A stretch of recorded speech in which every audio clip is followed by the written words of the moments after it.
Espíritus viajeros, os damos la bienvenida y os invitamos a uniros a esta caravana espiritual.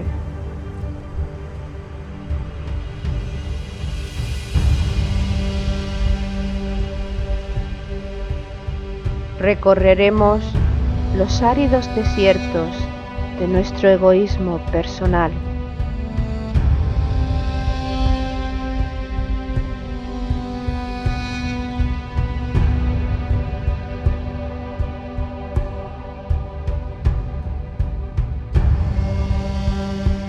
Navegaremos sobre las aguas de los mares y océanos creados por nuestras emociones.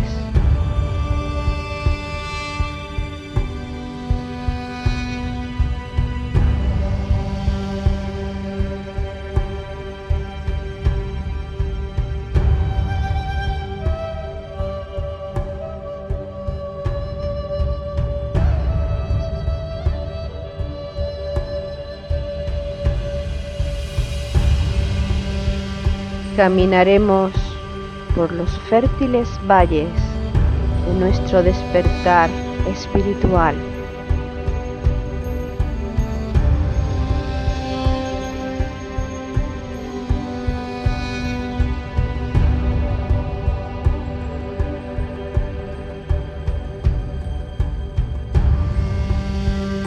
Iniciaremos el ascenso a la montaña sagrada, la morada de nuestro espíritu.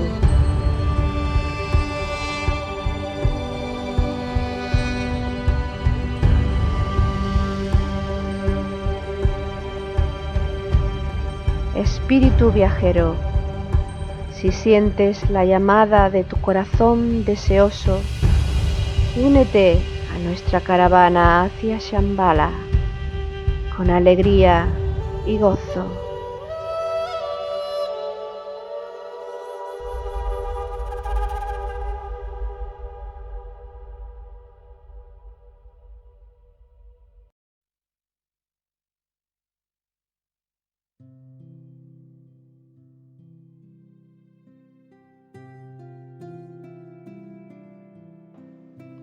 Los excelsos nos envían bienaventuranza. Nosotros os la transmitimos, mas si nosotros y vosotros rechazamos la bienaventuranza enviada, seremos engullidos por la ola del mal.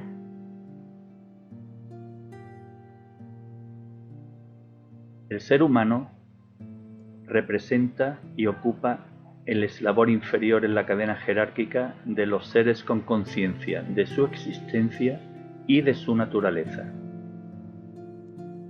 El sentido ascendente de esta cadena comienza por el hombre, continúa por los arhats y por encima de ellos los excelsos, esos seres que envían sus bienaventuranzas.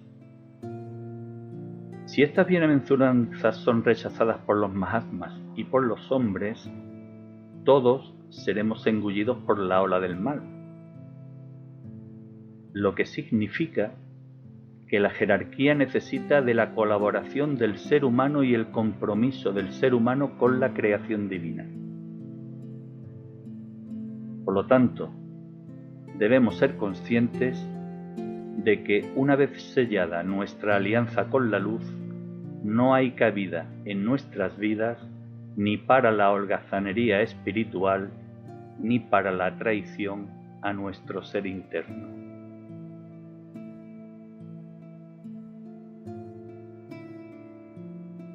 Espíritus viajeros, hermanos, bienvenidos a esta caravana espiritual hacia Shambhala, que hemos comenzado con la lectura de un aforismo del libro de Elena Roerich, La llamada.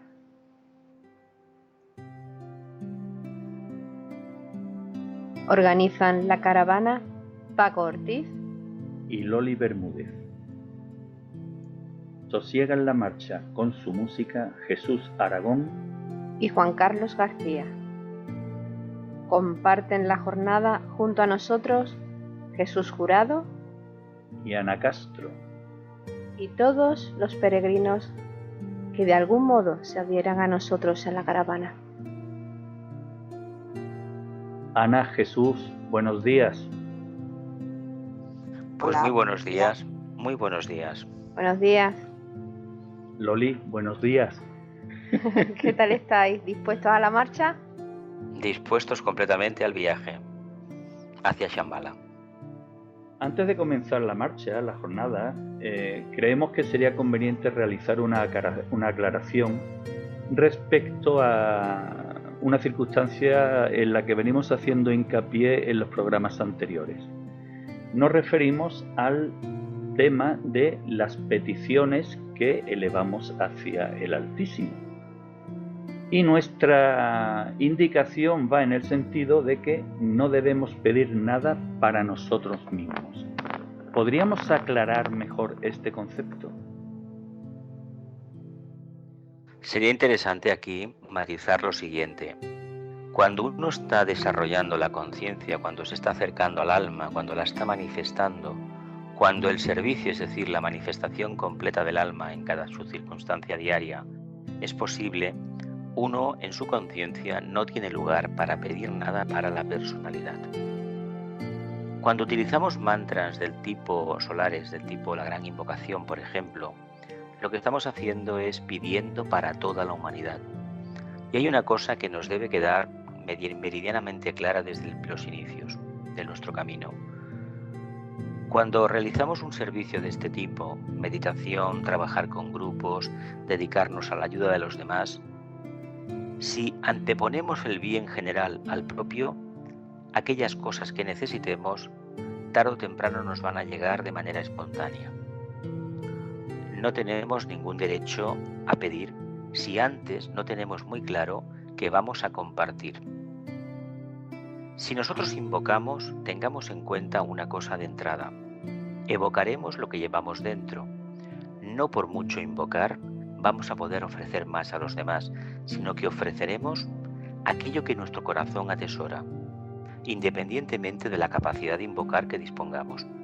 Por lo tanto, disolvamos nuestra personalidad en el grupo, en el servicio, y ya veremos cómo aquellas necesidades perentorias de la forma que a veces nos acucian tanto, tarde o temprano se nos solucionan de manera fantástica, de manera maravillosa. En este sentido, yo diría que nosotros, como seres espirituales que realmente somos, tenemos que pensar en el funcionamiento de toda la creación. Toda la creación está sujeta a las leyes divinas. No hay nada que ocurra que no esté contemplada por las leyes divinas. Luego, todo lo que nos ocurre a nosotros está de acuerdo con las leyes divinas. Yo particularmente, y hablo de mí, no de otra persona, debo de aceptar todo cuanto me ocurre, porque sé que Dios, que es justo, lo que a mí me pasa dentro de la justicia, dentro de la ley, y yo debo acatarlo. Ahora bien, esa podría ser mi decisión, pero también pienso que cada uno de nosotros debemos ser conscientes de que formamos parte de la unidad, del todo. Cuando yo pido para mí exclusivamente, me estoy separando de ese todo.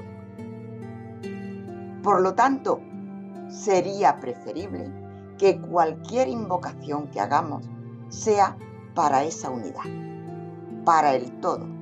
Y en ese todo estamos incluidos absolutamente todos.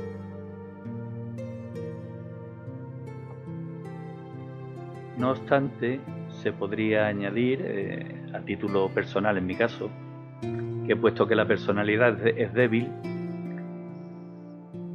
a veces caemos en la tentación de hacer peticiones para solucionar los problemas que nos acucian. es algo lógico, es algo comprensible,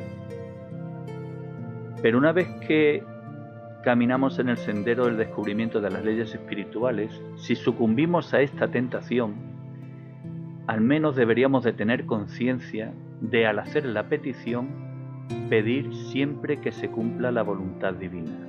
Es decir, que si pedimos algo para nosotros porque creemos desde nuestra personalidad que es justo y que nos lo merecemos, que se nos conceda si nuestro karma lo permite, porque sería de alguna forma un camino intermedio en el que aceptamos de modo parcial las leyes divinas y manifestamos cierta conciencia espiritual. Lógicamente, pasado un tiempo, a medida que evolucionemos, aceptaremos plenamente todas nuestras situaciones y comprenderemos, como bien dice Ana, que todo lo que me ocurre porque así debe ser.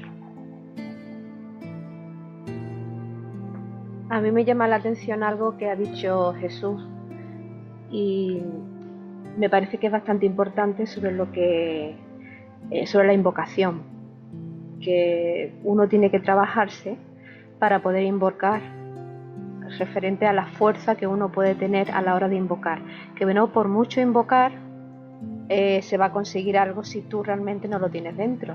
Para mí eso me ha parecido muy importante, porque si uno quiere servir, uno tiene que trabajarse. Pues bien, realizada esta aclaración y ayudados por el calorcito del sol matutino, estamos dispuestos para iniciar la jornada, esta cuarta jornada de nuestra caravana hacia Shambhala, en la que trataremos de dar respuesta a nosotros mismos, a quiénes somos, a qué es lo que, a quién es el ser humano, cómo somos, cómo estamos constituidos. Para iniciar esta reflexión o tratar de dar respuesta a estas preguntas, quizás sería conveniente que nos retrotrayésemos en el tiempo y analizásemos un poco el concepto que del cielo tenían las culturas antiguas. Existen muchas similitudes en las diferentes culturas respecto a que estructuraban sus ciudades y sus países como reflejo del cielo que ellos desde la tierra veían. El caso más notorio y más claro lo tenemos en Egipto. El antiguo Egipto es una representación en la tierra del cielo, en el que el Nilo representa la Vía Láctea y las pirámides eran aquellas estrellas y constelaciones más importantes para los egipcios.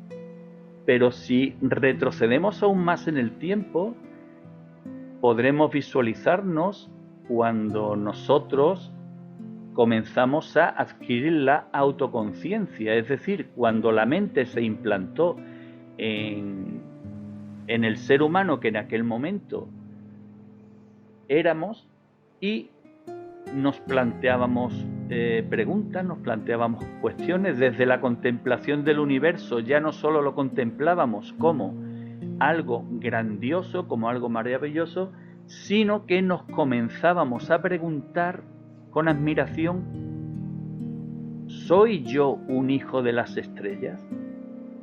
¿Es el ser humano un hijo de las estrellas? Pues pienso que yo me preguntaría ¿quién soy? Simplemente ¿quién soy? Y la respuesta para mí hoy, puesto que estamos en el presente, es: soy un hijo de Dios. Y yo creo que es la respuesta mejor que pudiéramos obtener, aunque quizás no seamos conscientes de eso.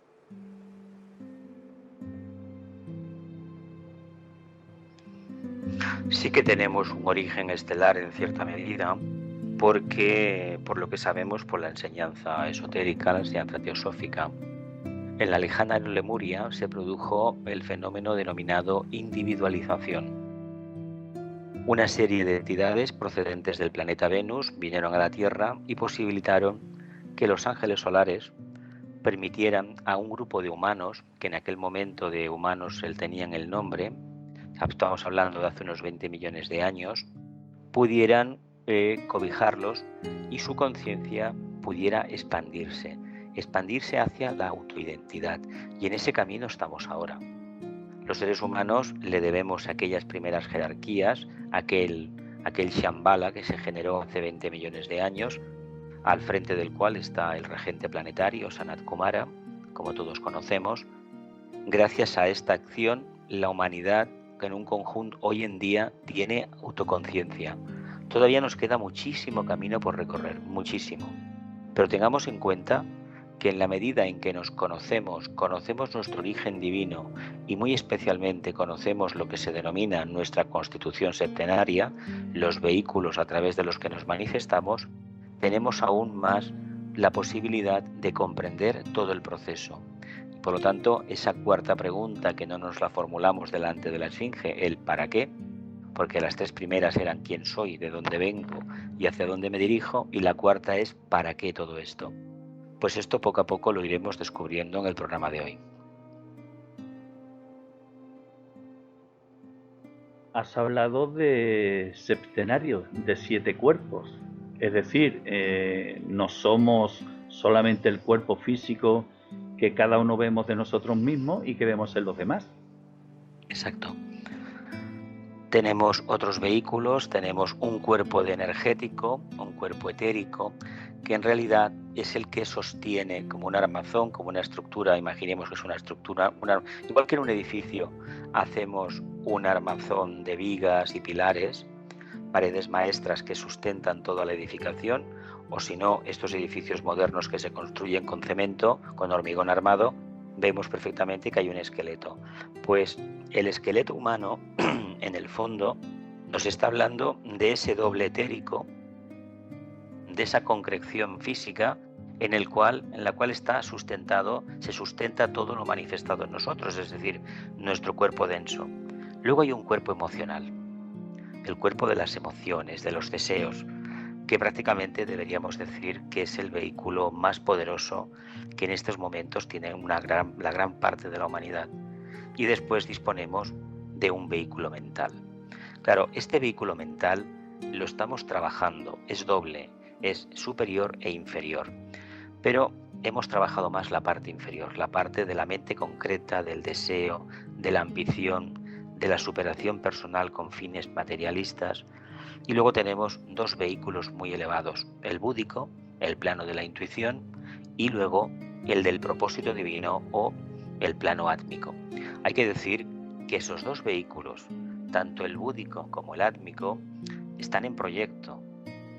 Claro que están, pero nosotros no tenemos conciencia, a duras penas tenemos conciencia de la parte mental superior, mental abstracta.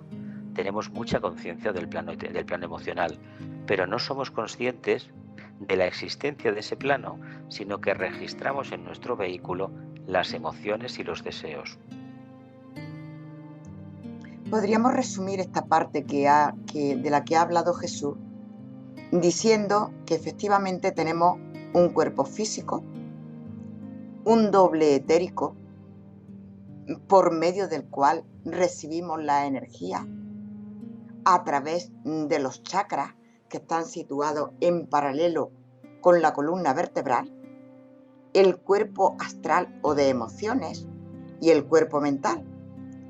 Y esos otros tres planos a los que tenemos que llegar, Atma, Buddhi y Manas, que es lo que en espiritualidad llamamos la tríada espiritual. A esos tres planos vamos a ir llegando en la medida en que nosotros desarrollemos nuestra mente concreta, y una vez desarrollada y explotada correctamente para el bien común, nos acerquemos a la mente superior o abstracta, al plano búdico y al plano átmico. O sea, eso es un ascenso paulatino desde la personalidad hasta la tríada espiritual. Pero al fin y al cabo, aunque no conozcamos ni podamos hablar plenamente de esos planos, todos vamos a llegar.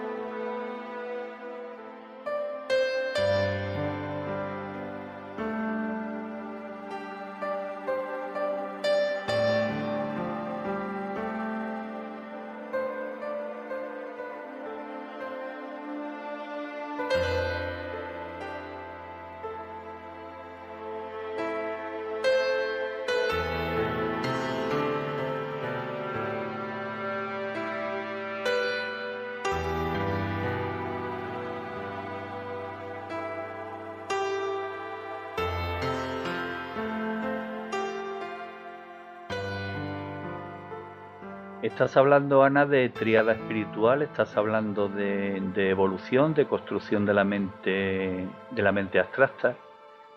Y a mí este aspecto de la tríada espiritual me recuerda a un cuadro del ilustre Nicolás Roerich, titulado Alma Bendita, en la que se ve un ser humano, Ramakrishna, que es un ser que existió realmente en el siglo XIX y parte del siglo XX. Y se ve el ser harapiento y entre sus manos, o sea, lleva en la cabeza un halo de santidad y entre sus manos, con gran veneración y con gran devoción, porta un círculo que tiene incorporada 3 círculos más, formando un triángulo equilátero con el vértice hacia arriba. Y cada uno de estos 3 círculos es de un color diferente. El superior es azul, el de la derecha es rosa y el de la izquierda es amarillo.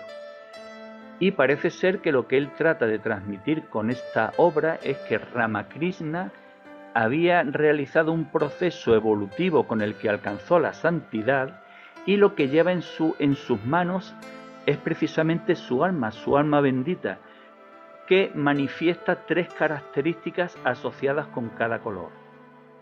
Asociado con el color azul, la voluntad divina, asociado con el color rosa, el amor, y asociado con el color amarillo, la sabiduría.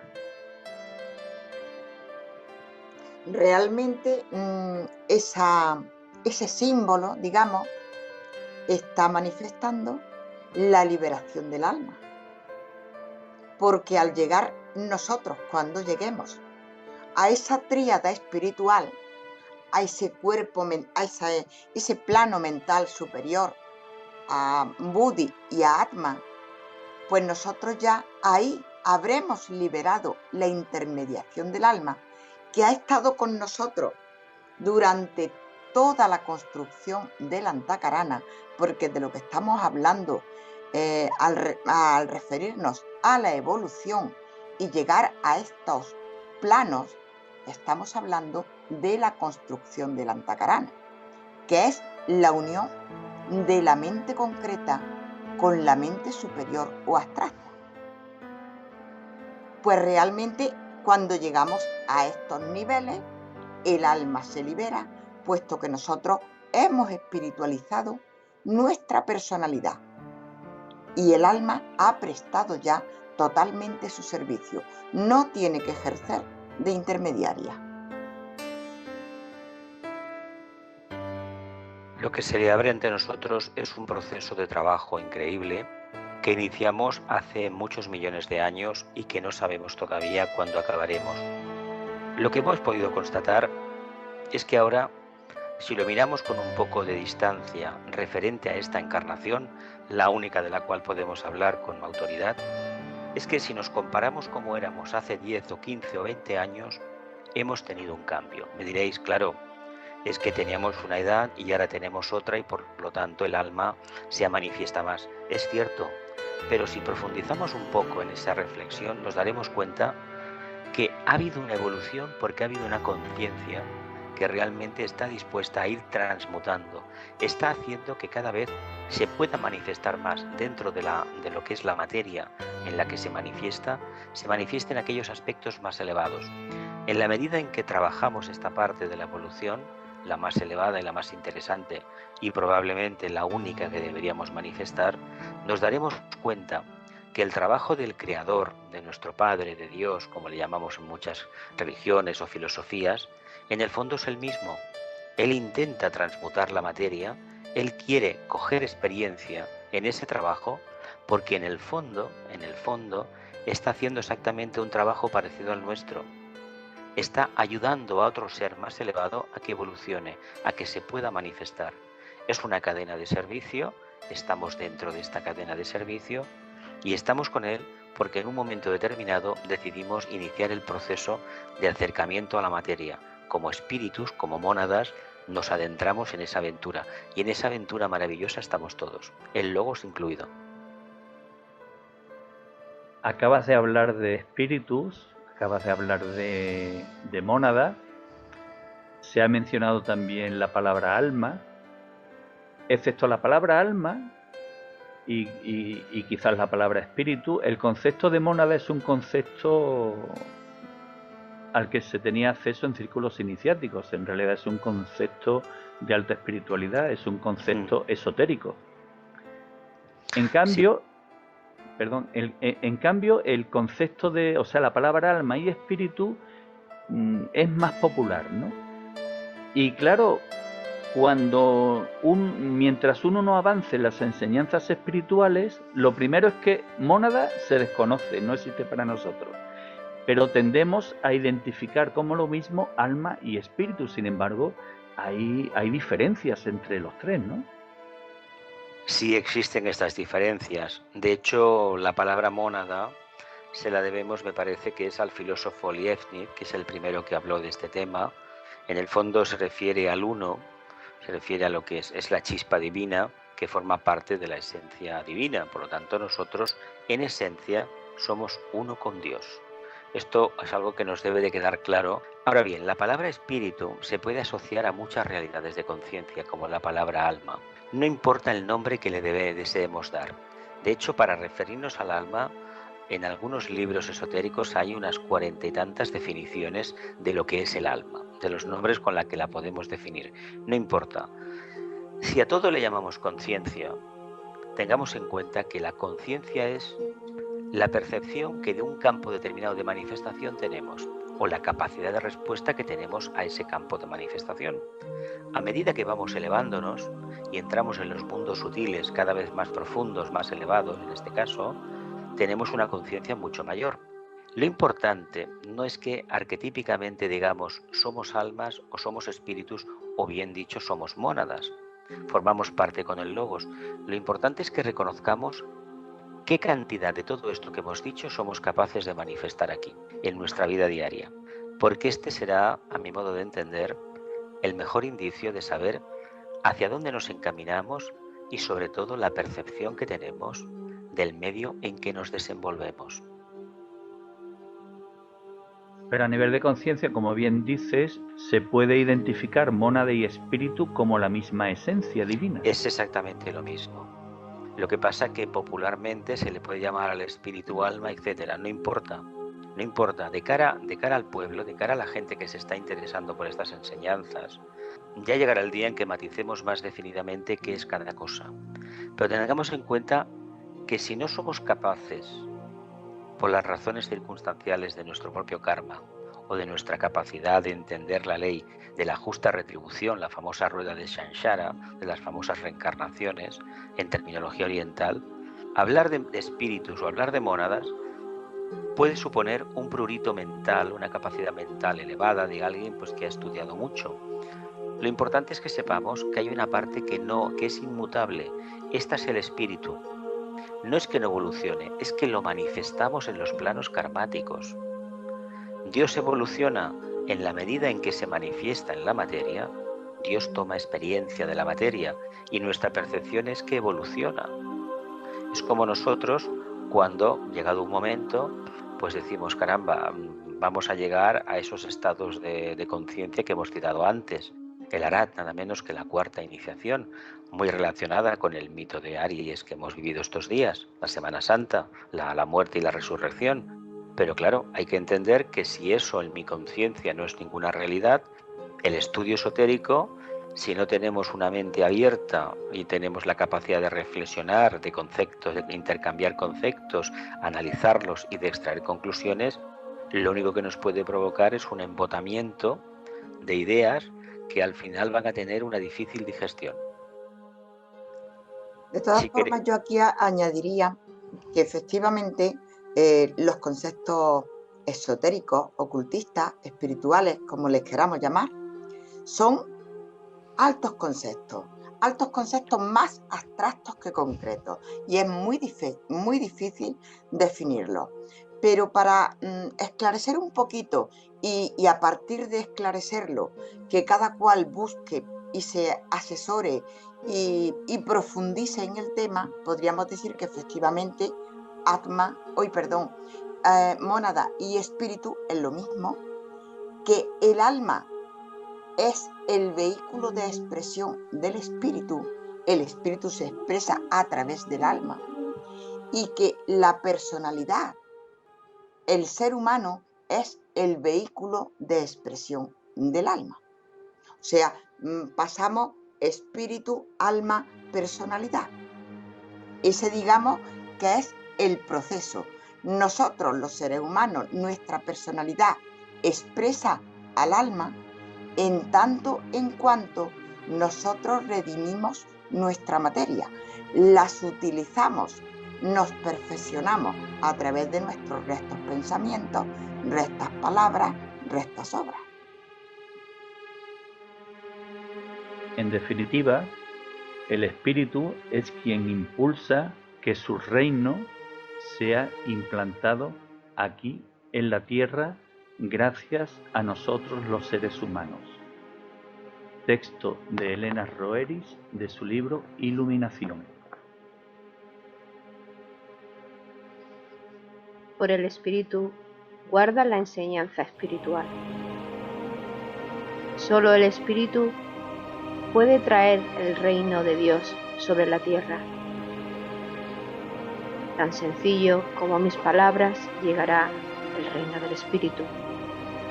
Tan sencillo como que las hojas secas del último invierno serán barridas. No hay pasado, solo la luz del futuro. Camina hacia ella.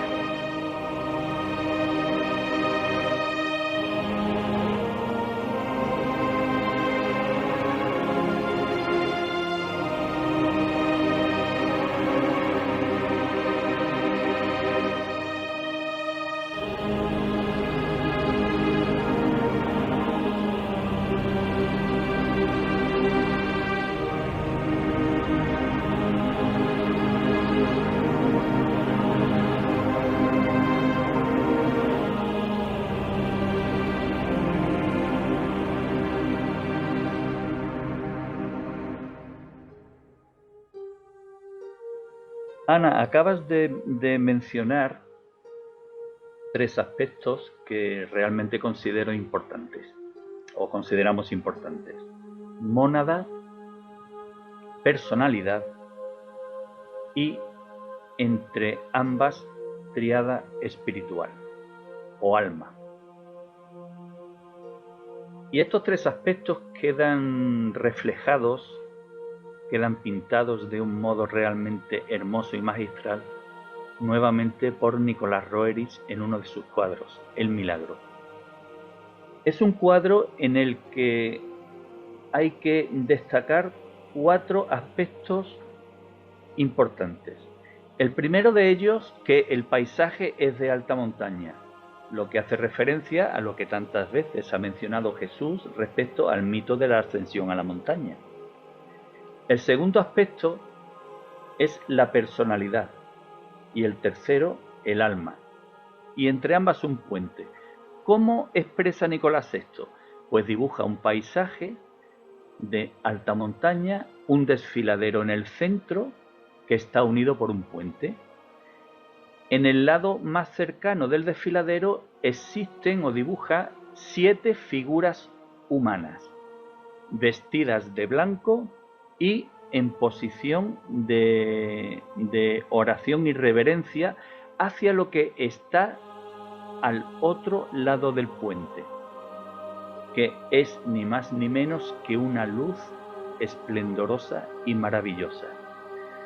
Las 7 figuras humanas se pueden interpretar como los 7 aspectos más significativos de la personalidad, los 7 pecados capitales, que una vez que toman conciencia de la naturaleza superior de quien está al otro lado del puente, es decir, el alma, el espíritu, la mónada, en función de la intención que Nicolás quisiera darle al cuadro, se ponen en posición de genuflexión y precisamente uniendo los 2 mundos existe un puente, el Antacarana, al que tanta referencia hacemos. Pues sí, yo pienso que efectivamente podría ser, como has dicho, los 7 pecados capitales, pero yo también creo que podrían ser, o sea, indiscutiblemente el desfiladero es la propia vida que sin lugar a dudas es dura. Y es un desfiladero, un verdadero desfiladero, y el puente que efectivamente es la conciencia que finalmente llega a unirse con la mente superior. Pero las figuras también pienso que pueden ser los 7 rayos, las cualidades divinas por las cuales tenemos que pasar cada uno de nosotros para, cuando lleguemos a la mente superior, haber superado toda esa transmutación de energías inferiores en superiores, con lo cual cada cualidad de esos rayos va a llegar a su perfección, al punto de equilibrio. En la medida en que comprendemos que los seres humanos interactuamos con energías, igual que lo hacen logos, tenemos delante nuestro la perspectiva nueva de comprender que en cada momento tenemos una obligación interna, es conocer esas energías. En todas las filosofías esotéricas, en todas las religiones organizadas, se recomienda al practicante, al futuro discípulo, al futuro ser realizado a través de estas prácticas, que dedique un tiempo de su vida, de su diario vivir, al recogimiento, al silencio.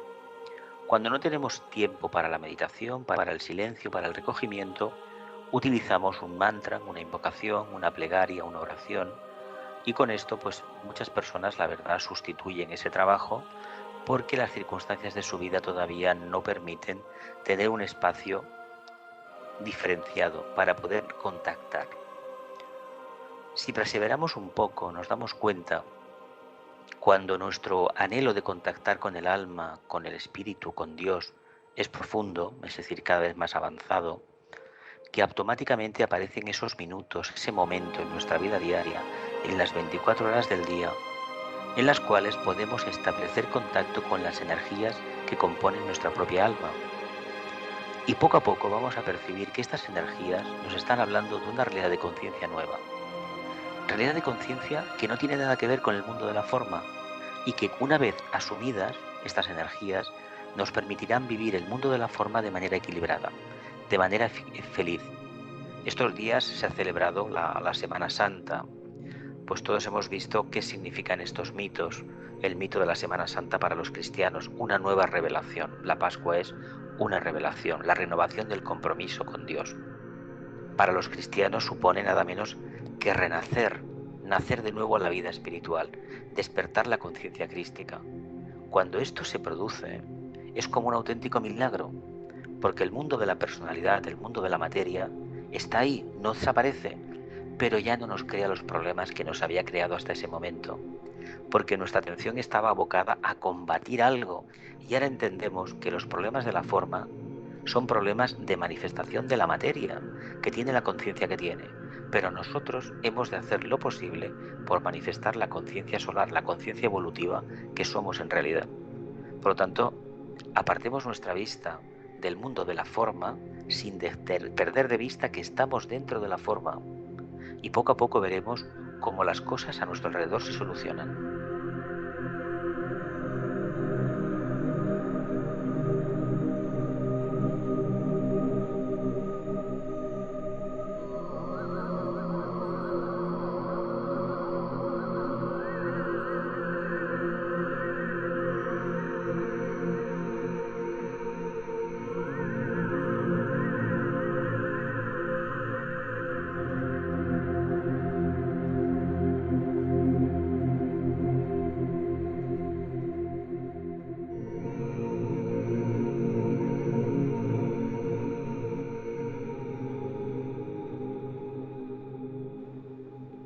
A mí me gustaría volver un poco al principio al comienzo de la jornada, al proceso de formación del ser humano tal y como lo estamos explicando.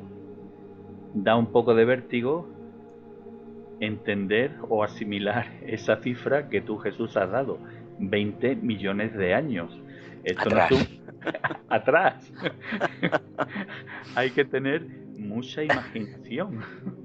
Más que nada porque no coincide Es decir, las ciencias positivas, las ciencias materialistas lo reconocen y estamos hablando de algo que solamente la filosofía esotérica sostiene. Por lo tanto, nos encontramos con ese problema añadido.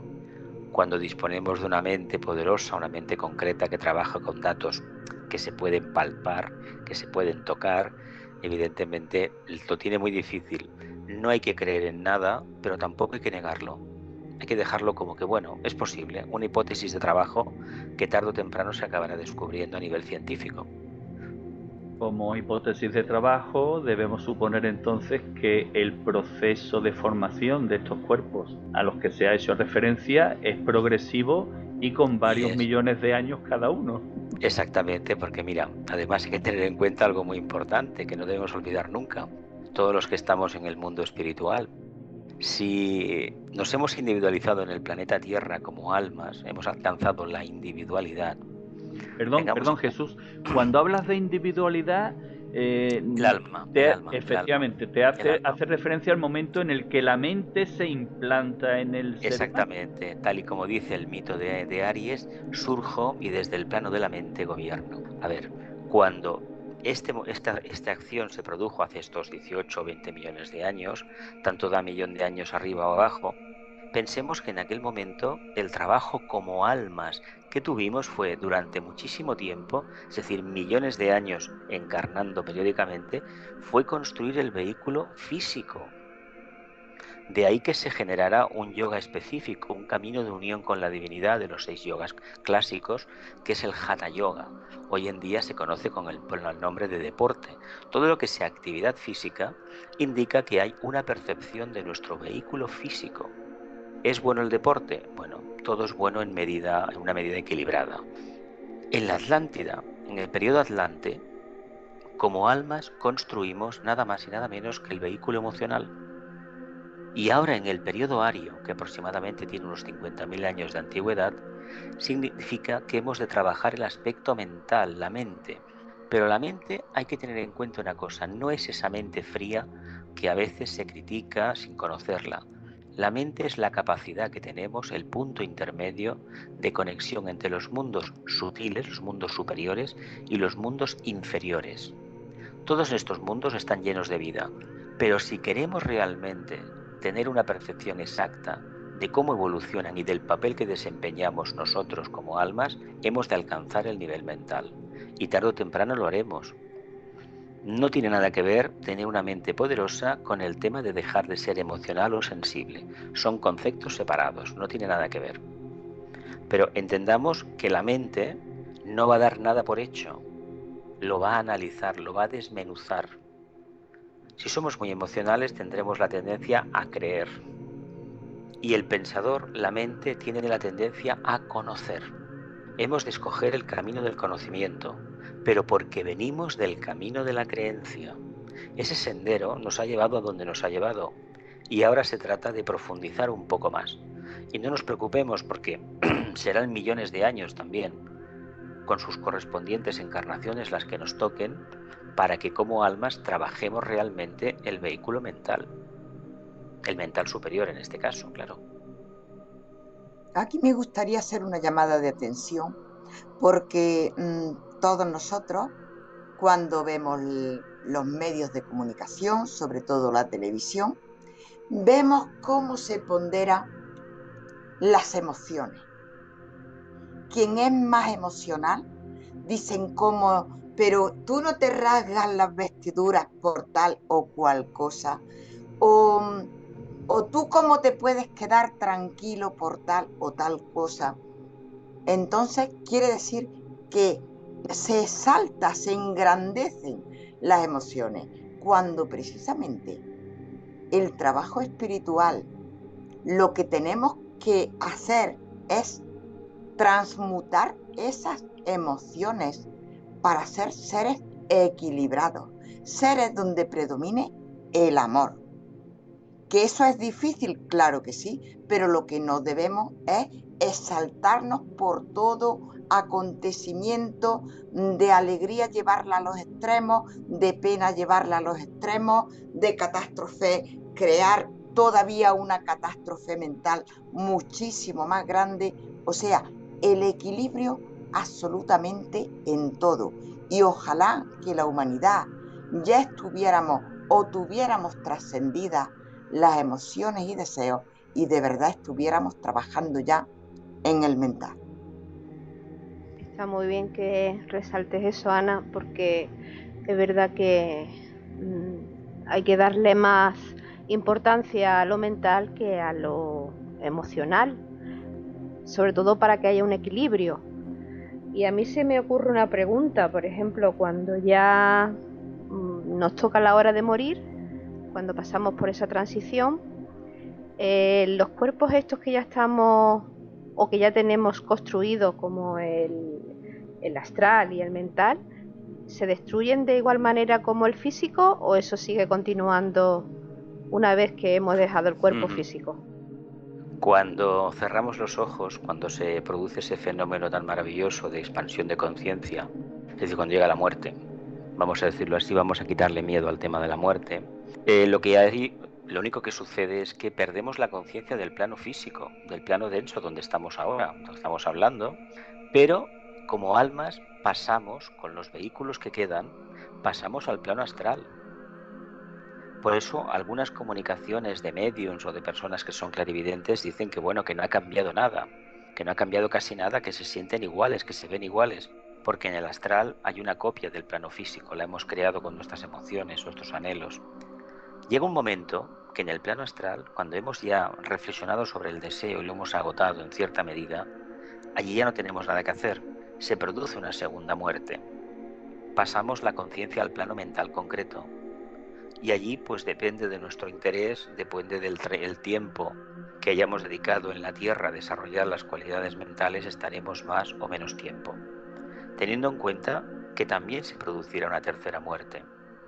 En ese momento, todo lo que habíamos vivenciado en el planeta Tierra, en nuestra encarnación, queda sustentado en unos puntos de energía de tensión que se conocen con el nombre de átomos permanentes.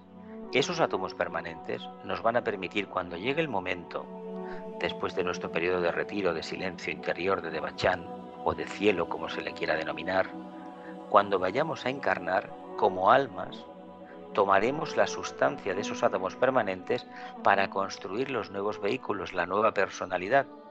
Por eso a veces se dice en la enseñanza esotérica que de una encarnación a otra hay poca variación para un alma. ¿Por qué? Porque vamos a construir unos vehículos basados en los anteriores. Imaginemos que hemos reciclado el material y ese material reciclado nos sirve para generar otro cuerpo, a nivel físico-etérico, a nivel emocional y a nivel mental concreto. Pero sí creo, vosotros confirmáis o desarrolláis que el astral es precisamente el cuerpo que después de desencarnar más tardamos en destruir, porque Exacto. a través del astral, que es la mayor parte del daño que hemos hecho, el más grande de los daños, lo hacemos con las emociones y deseos, y si lo unimos al mental, aumenta el daño, pues parece ser que todo eso lo tenemos que visualizar, que revivir para de alguna manera rectificar ese daño que hemos hecho y purificarnos. No sé si podéis ampliar el tema. Yo ampliarlo no lo sé, pero planteo una cuestión sí. Cuando uno desencarna, Jesús has comentado que el alma se lleva los cuerpos astral y mental. ¿En una nueva reencarnación se incorporan estos cuerpos o hay que construir cuerpos nuevos? Hay que construirlos con la sustancia que ha quedado de tanto del vehículo físico, el etérico, el astral y el mental concreto. Porque, claro, no podemos construir algo nuevo de la nada.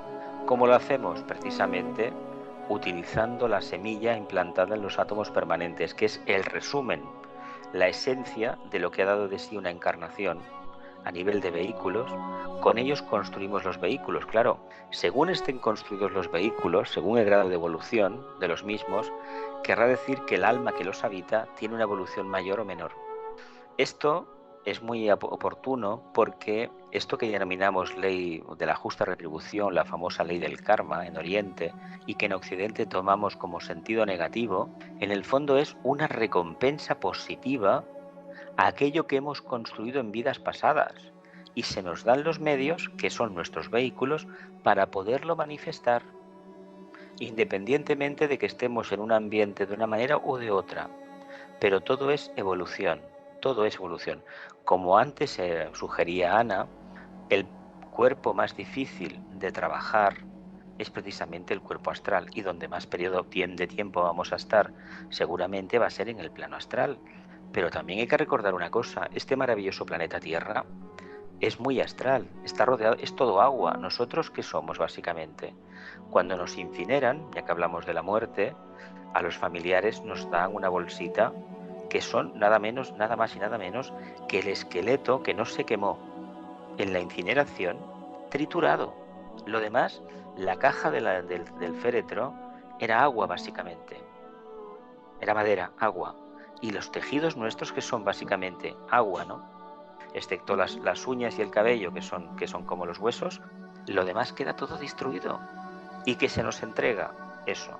Pues imaginemos en este proceso, haciendo una correspondencia, una analogía con lo que supone para el alma al final se encuentra con 3 bolitas, 3 átomos permanentes. Y con esos, y con la ayuda de los señores del karma, por supuesto, vamos a escoger la siguiente encarnación cuando toque, indicando aquí que escogemos a los padres, el momento de la encarnación, la forma en que nos vamos a desenvolver, genéricamente hablando, y también escogeremos la forma en que nos vamos a retirar. Ahora bien, de manera genérica, no detallada. Qué Ha hablado interesante. ha hablado Jesús de evolución del alma. Y yo en este sentido voy a puntualizar que tiempo atrás, cuando oí hablar de la evolución del alma, yo me espantaba, porque yo decía, ¿cómo va a evolucionar el alma si el alma es perfecta? Pero espiritualmente hablando, he llegado a entender que efectivamente el alma evoluciona en el sentido de que en la medida que su cuerpo de expresión, que es nuestra personalidad, se sutiliza, se espiritualiza, el alma va tomando posesión de ese cuerpo de expresión. Y eso es el alma más o menos desarrollada, o lo que es igual, nuestra conciencia. Me parece todo súper interesante. A mí me gustaría volver un poco atrás. Jesús y Ana, lo último que hemos estado hablando es sobre la muerte y el proceso que siguen los cuerpos una vez que el alma desencarna. Pero cuando estamos en vida y estamos dormidos, ¿qué ocurre? Porque la gente tiene sueños, tenemos experiencias, se tienen visiones. ¿Qué ocurre? Pues ocurre que como conciencia estamos en el plano astral trabajando. Por eso muchas veces tenemos unos sueños, le llamamos sueños, y dices, caramba, he estado con fulanito, pero no puede ser porque fulanito se murió hace muchos años. No. Lo que ha sucedido es que lo hemos visto en el plano astral. Y pensemos que para que tener un registro a nivel cerebral, la información pasa de ese nivel a la mente y después pasa al cerebro físico. Ojalá tuviéramos la potestad más desarrollada de poder registrar todo lo que nos acontece en los mundos internos, pero para ello debemos tener un control de las emociones muy fuerte. Si supiéramos todo lo que tenemos alrededor, la relación que hemos tenido con la gente que nos rodea en vidas pasadas, probablemente nuestro equilibrio psíquico se vería bastante afectado. La ley del karma es muy sabia. Antes de encarnar, nos dan una copita de agua del río Leteo, de una manera simbólica, muy mística de hablar del tema, y prácticamente nos formatean el cerebro. Por lo tanto, el recuerdo queda borrado. Y poco a poco en el plano físico vamos a entender con el tiempo por qué tenemos determinadas actitudes y por qué tenemos determinado tipo de relaciones. Y eso nos indica que hay algo detrás. Pero tampoco nos debemos de obsesionar. Mucha gente no es consciente o no percibe nada en los sueños y otros pues tienen esa facultad.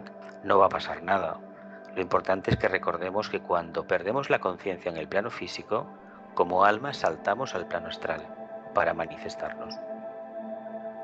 Y Entonces, sí. necesitamos continuamente interactuar con el plano astral, porque sabéis que se han hecho experimentos curiosísimos. Un ser humano puede estar varios días sin comer, sin beber agua, pero sin dormir. Cuando se ha intentado provocar imposibilitar el sueño, ha acabado habiendo unos auténticos trastornos a nivel neuronal. Eso indica que como almas encarnadas en un cuerpo físico necesitamos salir y respirar.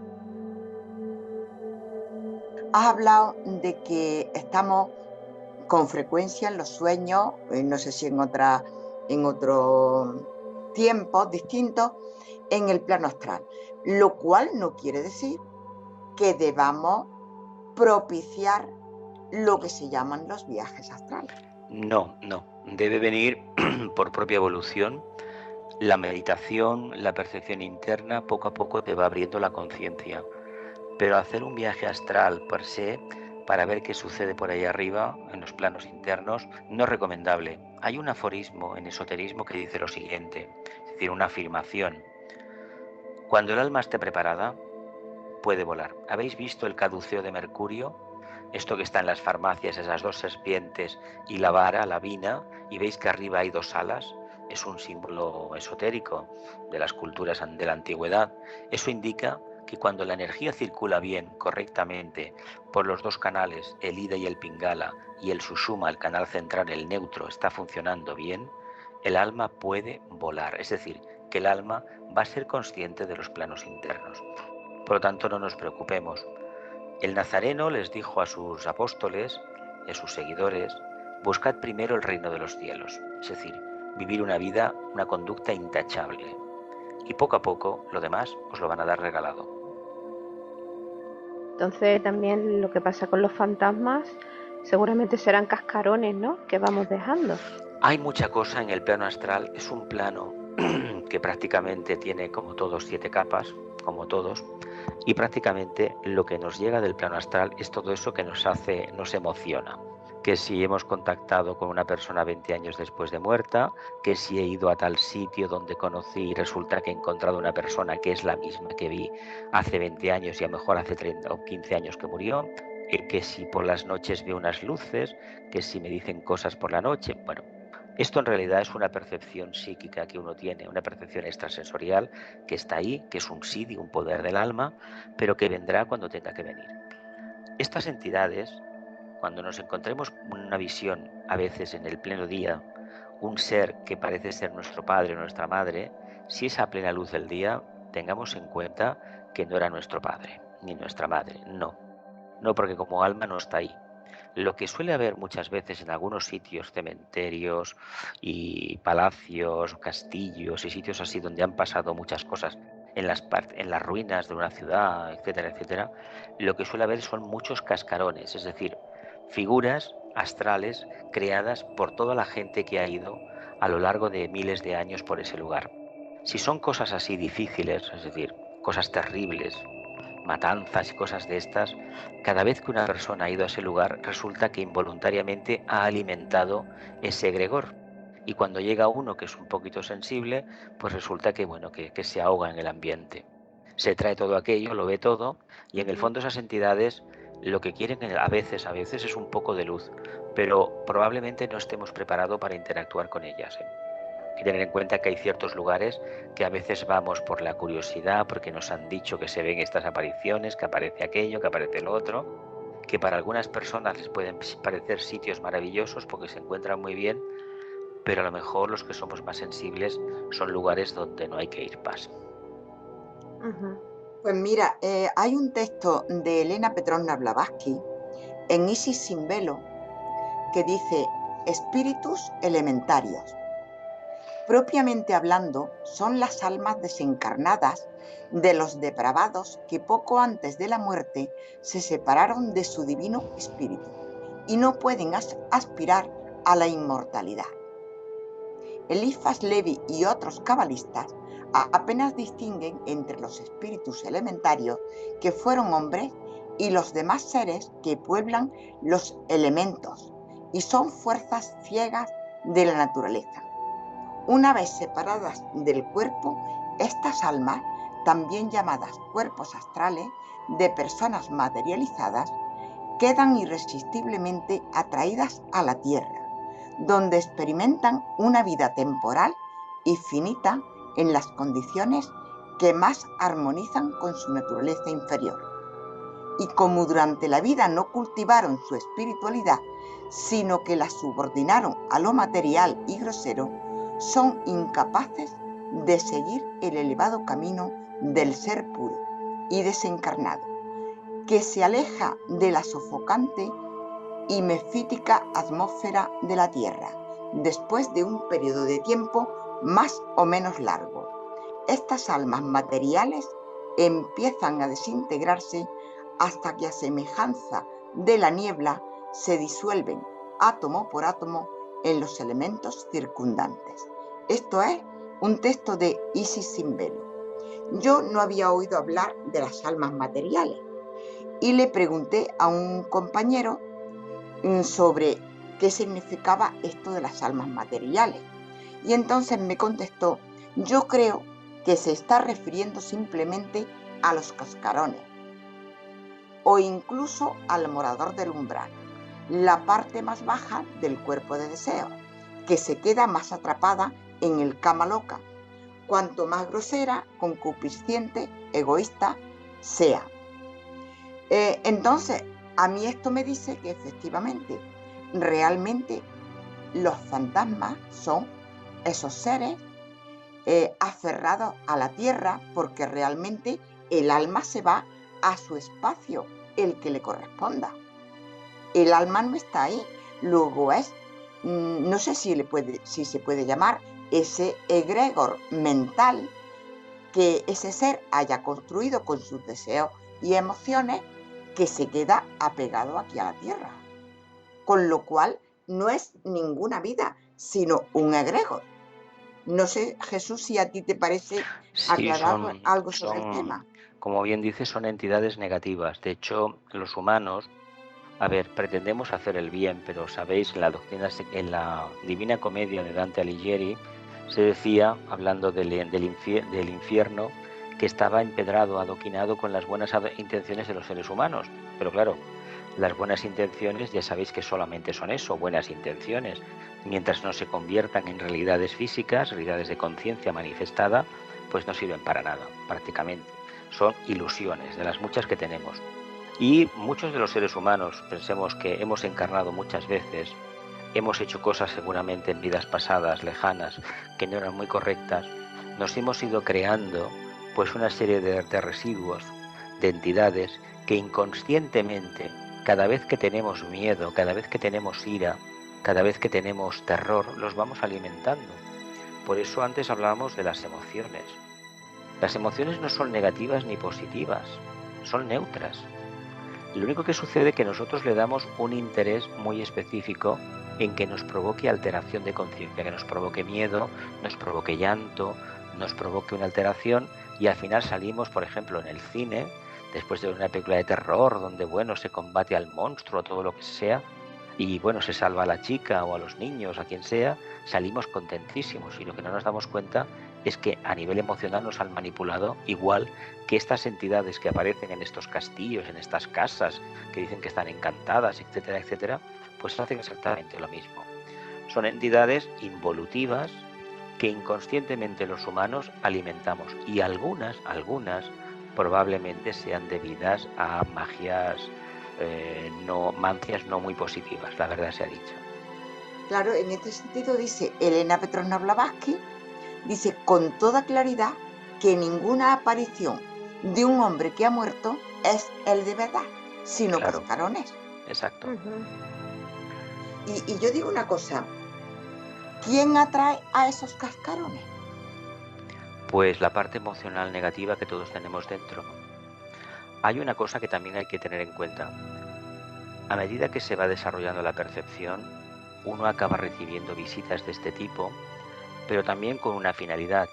Hay muchas de estas entidades que, como bien se ha dicho aquí, necesitan ayuda.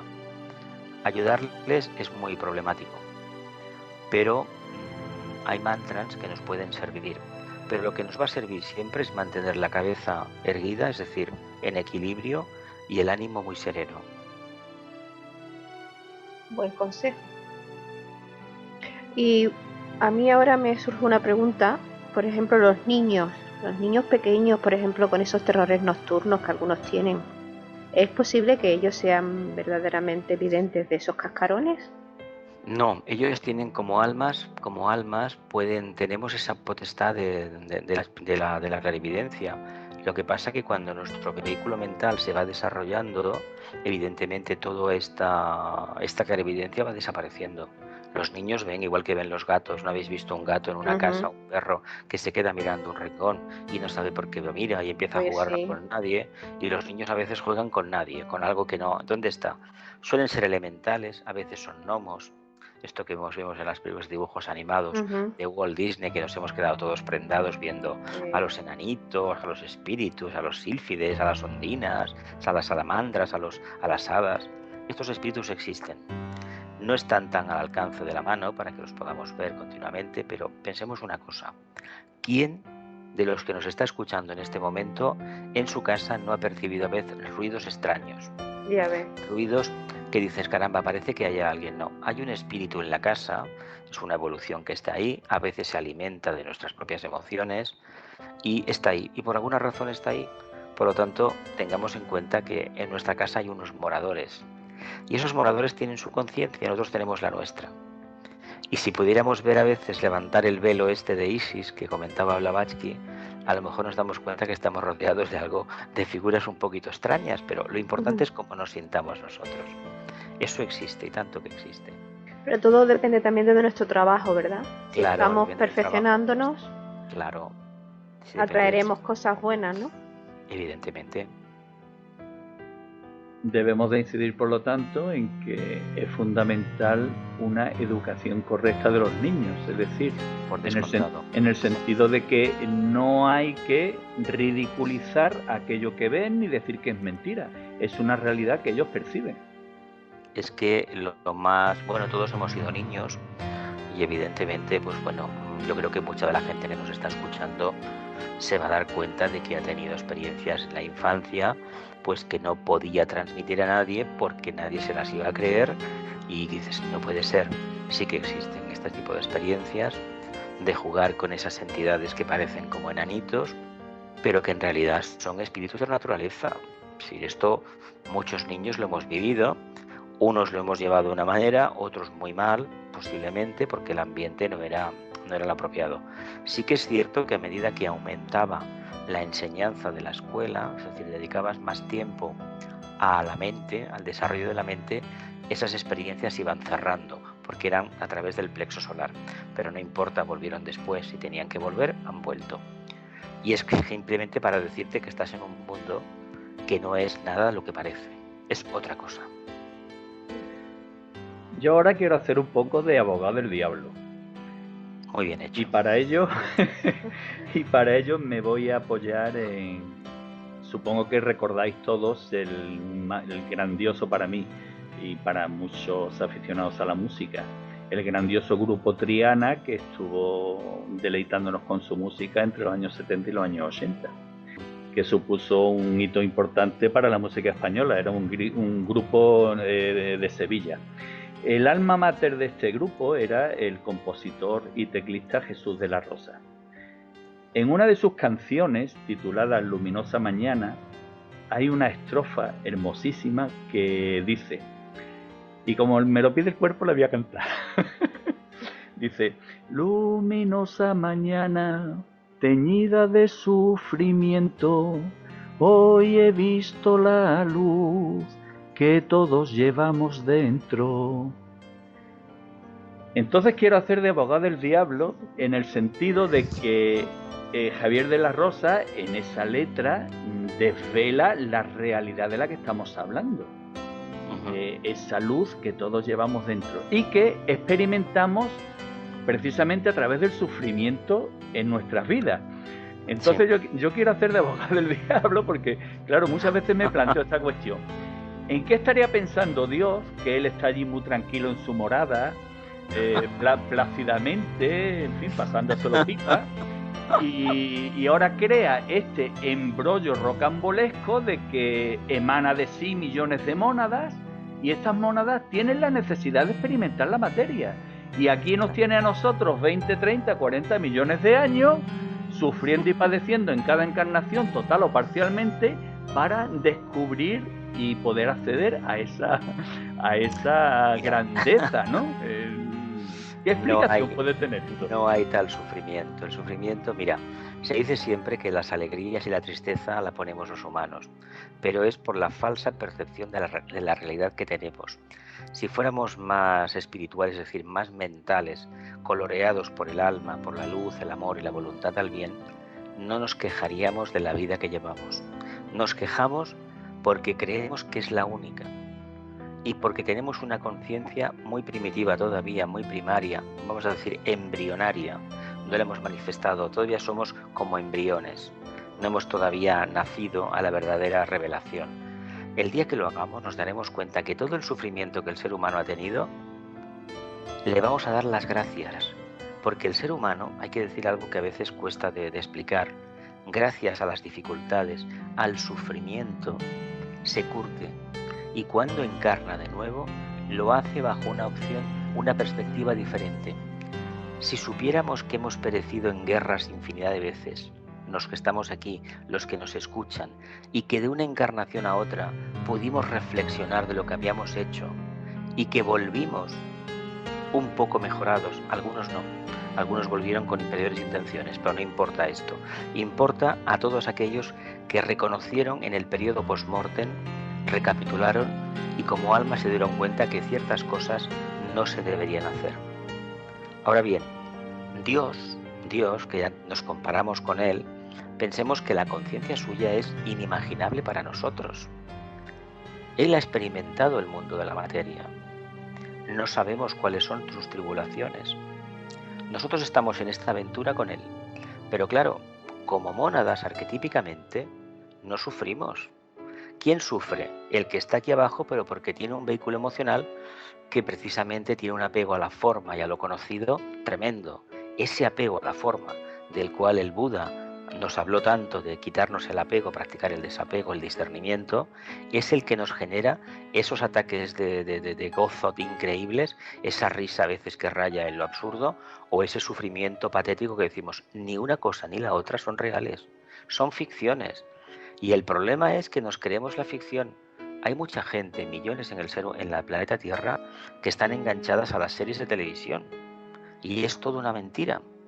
Sin embargo, para ellos eso es más real que lo que llevan dentro, porque no confían en sí mismos. Pienso que Dios, el Padre, que es sumamente generoso, ha querido que sus hijos, por sí mismos, no por ningún regalo, sino por sí mismos, desarrollen la divinidad de su Padre. Y eso es lo que nosotros estamos haciendo aquí.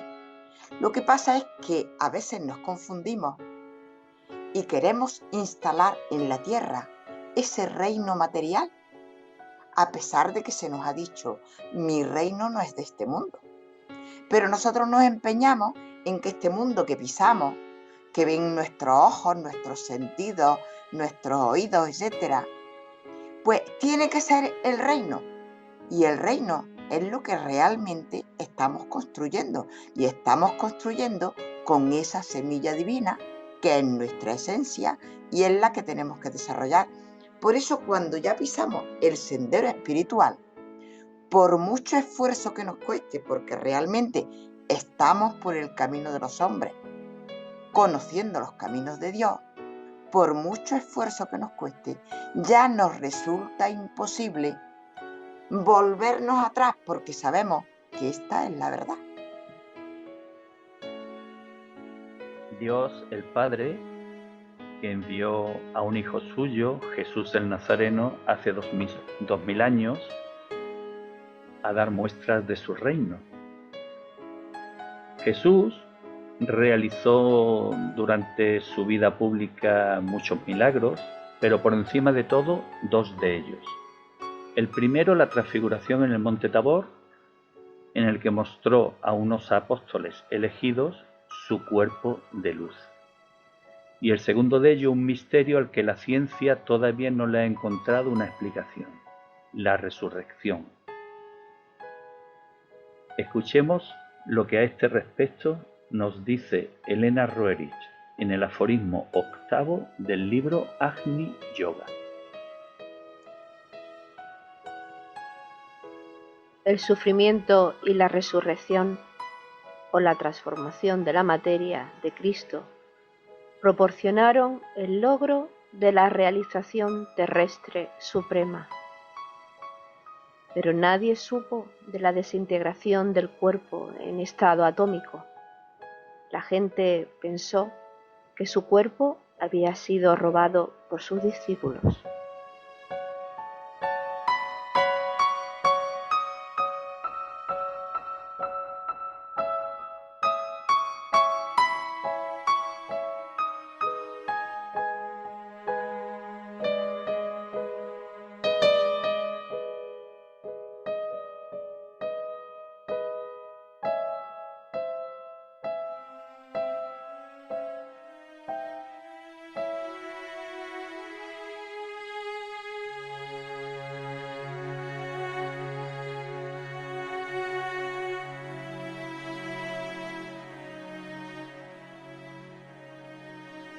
Al igual que hizo él hace 2000 años, nosotros, a través de la evolución y de permitir que el espíritu crístico, cuando llegue el momento, se manifieste en nosotros, adquiriremos la capacidad de resucitar y desintegrar ese cuerpo en estado atómico. De hecho, los siddhis del Raja Yoga, es decir, las facultades de la ciencia de la meditación, las técnicas de yoga mental, descritas por Patanjali, hablaban hace miles de años de muchas facultades que hoy por hoy nos parecen inimaginables, como la de volar, como la de volvernos invisibles, atravesar la pared, meternos dentro de una piedra o caminar por encima de las aguas. Todos representan expansiones de conciencia. Evidentemente, nada es lo que nos parece. Nosotros tenemos una visión, solamente es una visión que es la visión que tenemos todos los humanos. Si tuviéramos una visión más profunda, o incluso pudiéramos tener el tercer ojo despierto, realmente veríamos algo diferente. Pero claro, como eso no ha llegado todavía, vamos a intentar entender qué es lo que vemos. Y generalmente lo que vemos está relacionado con lo que ya conocemos. ¿Por qué la experiencia crística de la resurrección, que es ni más ni menos el mito de una iniciación determinada, es decir, resucitar precisamente en un reino espiritual, es decir, entrar en ese reino, convertirte en un arat?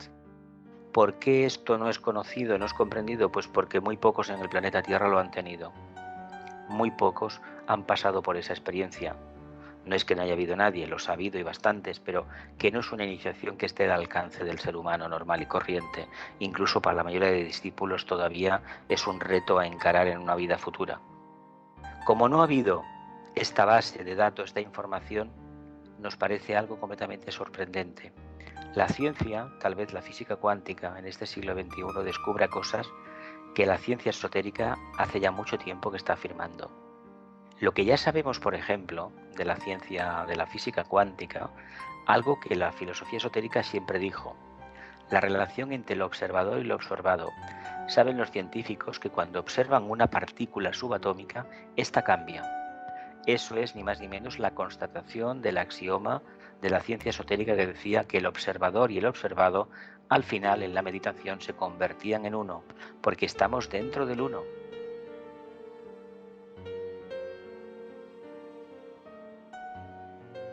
La grandeza de Dios y la grandeza del ser humano.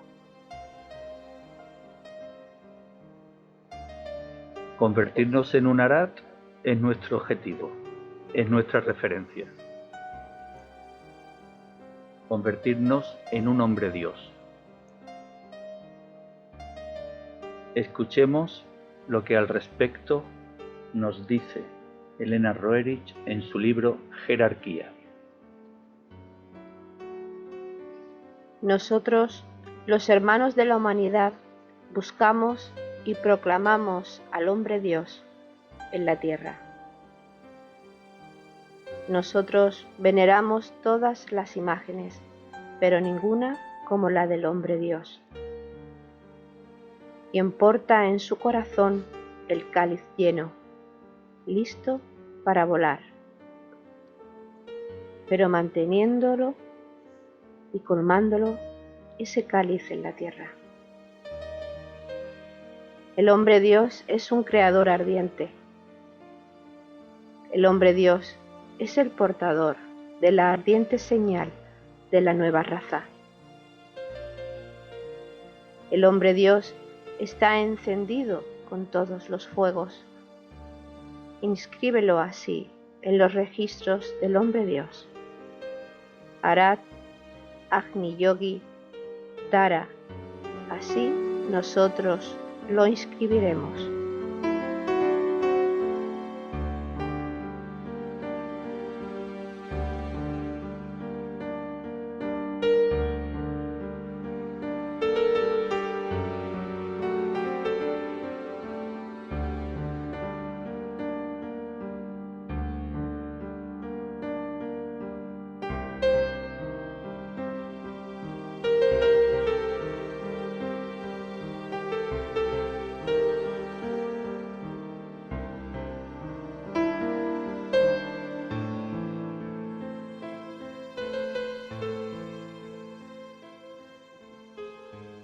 El despertar de la conciencia nos llevará a convertirnos en un hombre Dios. Y para ello tendremos que encarnar miles de veces, sufrir muchas experiencias, despertar de este sueño al que estamos sometidos, bien por manipulación o bien por ignorancia. Y todo eso desde el esfuerzo y el amor, poniendo todo nuestro empeño para alcanzar este logro.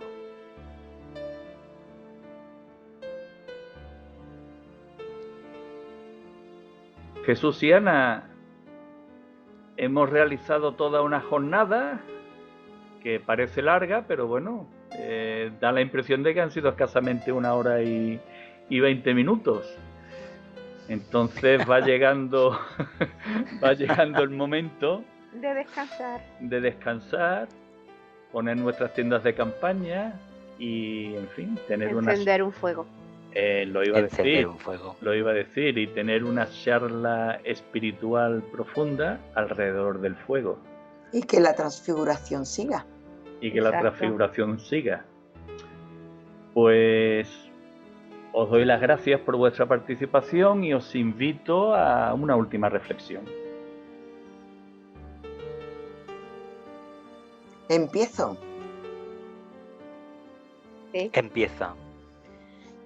Primero, agradeceros estas lecturas que habéis elegido porque me parecen fantásticas, que elevan el espíritu, que elevan la idea del servicio, que nos ayudan a caminar, que se me ha hecho el tiempo cortísimo, la verdad es que muy corto, y me alegra enormemente.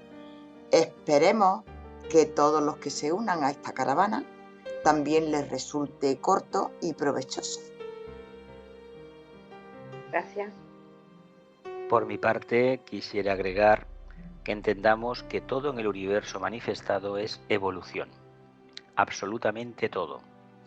Los satélites nos informan de que las galaxias se van expandiendo. Por fórmulas matemáticas se nos indica así. Nosotros sabemos, como estudiantes de la sabiduría antigua, que la materia nos permite evolucionar, actuando como conciencia que se sirve de la forma para crecer, para establecer un contacto con el Creador. En este camino estamos. También quisiera añadir que todo lo negativo que nos sucede, todas las dificultades que tenemos, en el fondo tenemos la potestad de revertirlas en estímulos, en una nueva orientación. Si nos orientamos y cambiamos la forma de pensar y de desear, nuestra vida cambiará radicalmente. Yo doy las gracias por este caminar tan maravilloso, ha sido muy instructivo la forma en que explicáis con tanta luz, con tanto amor. Y propongo un ejercicio que creo que nos va a servir para crecer, que es imitar a un maestro, el que elijamos. Y eso creo que nos va a dar la oportunidad de refinar nuestra personalidad. Y así, vida tras vida, alcanzaremos de verdad la auténtica maestría aquí en la Tierra.